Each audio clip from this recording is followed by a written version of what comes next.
জিএসটির সম্পূর্ণ নাম কি? উত্তর গুডস অ্যান্ড সার্ভিস ট্যাক্স। সিজিএসটির সম্পূর্ণ নাম কি? উত্তর central goods and service tax.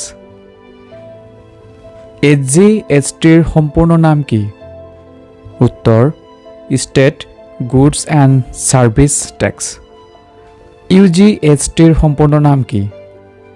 উত্তর union territory goods and service tax. আইজিএসটির সম্পূর্ণ নাম কি? উত্তর integrated goods and service tax. জিএসটিএনের সম্পূর্ণ নাম কি? উত্তর goods and service tax network. GST পৰিষদৰ অধ্যক্ষ কোন? উত্তৰ কেন্দ্ৰীয় বিত্তমন্ত্ৰী। বিস্তাৰিত মূল সংযোজন কৰৰ অন্য ৰূপটো কি?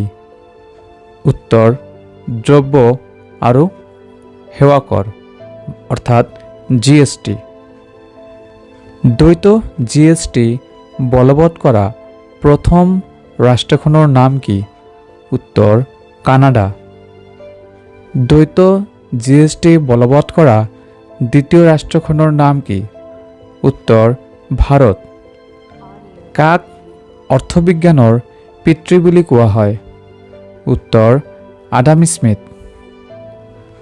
ভাৰতৰ কোন অৰ্থনীতিবিদক নোবেল বঁটা প্ৰদান কৰা হৈছিল?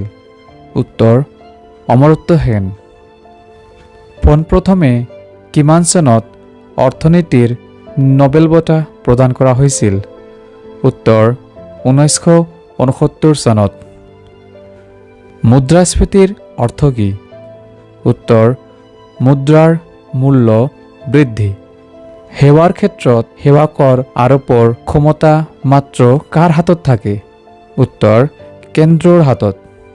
কেন্দ্ৰীয় আবকাৰী শুল্ক কেন্দ্ৰীয় ভ্যাট কিমান চনত বলবৎ কৰা হৈছিল? উত্তৰ 1999 চনত। ঋণৰ মুদ্ৰা কোনে সৃষ্টি কৰে? উত্তৰ বাণিজ্যিক বেংক। বজাৰ অৰ্থনীতিৰ মূল ভিত্তি কি? উত্তৰ মুদ্ৰা। ভাৰতবৰ্ষৰ সৰ্বপ্ৰথম বেংকৰ নাম কি? উত্তৰ বেংক অৱ হিন্দুস্তান। কোনখন বেংক মুদ্ৰা বজাৰৰ নিয়ন্ত্ৰক? উত্তৰ কেন্দ্ৰীয় বেংক। কিমান চনত ভাৰতৰ প্ৰথম 14টা বাণিজ্যিক বেংক ৰাষ্ট্ৰীয়কৰণ কৰা হৈছিল?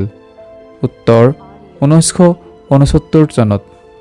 পৰিসাংখ্যিকীয় তথ্যটো কি? উত্তৰ তথ্যৰ সাংখ্যিক প্ৰকাশ। ভাৰতৰ ৰাজহুৱা খণ্ডৰ বৃহৎ বেংকটোৰ নাম কি? উত্তৰ ষ্টেট বেংক অৱ ইণ্ডিয়া। কিমান চনত নাবাৰ্ড নামৰ বিত্তীয় প্ৰতিষ্ঠানখন স্থাপন কৰা হৈছিল? উত্তৰ 1982 চনত। 2011 চনৰ শ্ৰেষ্ঠ আঞ্চলিক ছবিখনৰ নাম কি? উত্তৰ জেতুকা। অসমৰ বিদ্যুৎ প্ৰকল্প ক'ত আছে? উত্তৰ লাকুৱা, নামৰূপ, চন্দ্ৰপুৰ আৰু চালাকাটি। অসমৰ কৃষি মহাবিদ্যালয় ক'ত আছে? উত্তৰ যোৰহাট, বিশ্বনাথ চাৰিআলি। অসমৰ অভিযান্ত্ৰিক মহাবিদ্যালয় ক'ত আছে? উত্তৰ যোৰহাট, গুৱাহাটী। অসমৰ বুনিয়াদী মহাবিদ্যালয় ক'ত আছে? উত্তৰ দেৰগাঁও। অসমৰ সংস্কৃত মহাবিদ্যালয় ক'ত আছে? উত্তৰ নলবাৰী, গুৱাহাটী। অসমৰ চাহ গৱেষণা কেন্দ্ৰ ক'ত আছে? উত্তৰ যোৰহাট। আন্তৰ্জাতিক উৎসৱত ভাৰতক প্ৰতিনিধিত্ব কৰা প্ৰথম অসমীয়া শিল্পীগৰাকী কোন? উত্তৰ ডক্টৰ ভূপেন হাজৰিকা। আশা কৰোঁ আপোনালোকৰ এই ভিডিঅ'টো ভাল লাগিছে। আগতো এনেকুৱা ভিডিঅ' পাবলৈ আমাৰ চেনেলটো ছাবস্ক্ৰাইব কৰক আৰু ভাল লাগিলে লাইক কৰক। ধন্যবাদ।